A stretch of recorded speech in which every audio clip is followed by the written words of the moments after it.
नमस्कार, आपण पाहत आहात लोकवाहिनी मीडिया. महाराष्ट्र टॉप 10 बुलेटिन मध्ये मी आहे आपल्यासह साक्षी. तर घेऊया आढावा महाराष्ट्रातील काही खास बातम्यांचा.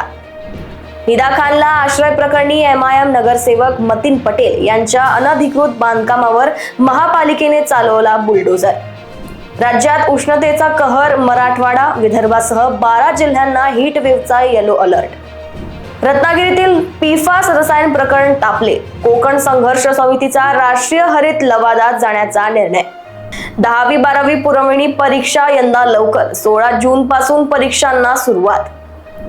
नीट पेपर फुटीचे धागेदोरे नाशिकपर्यंत. संशयित शुभम खैरनार CBI ताब्यात. 2 न्यायाधीशांच्या पाहणीनंतर आता महापालिका आयुक्त अश्विनी भिडे यांचे कांजूर मार्ग लँडफिलला पहाटे भेट. धाराशिव जिल्ह्यातील 4 लाख शेतकऱ्यांना दिलासा. 336 कोटींचा पीक विमा मिळण्याचा मार्ग मोकळा.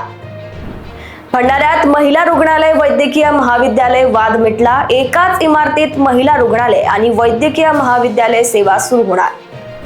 भोंदू अशोक खरातला आज सिन्नरच्या न्यायालयात हजर केले जाणार. धाराशिवात 9 वैद्यकीय अधिकाऱ्यांवर कारवाई. 30 जून पर्यंत पूर्वपदावर रुजू होण्याचे आदेश. सध्यासाठी एवढंच आणि अशाच खास बातम्यांसाठी बघत रहा लोकवाहिनी मीडिया. नमस्कार.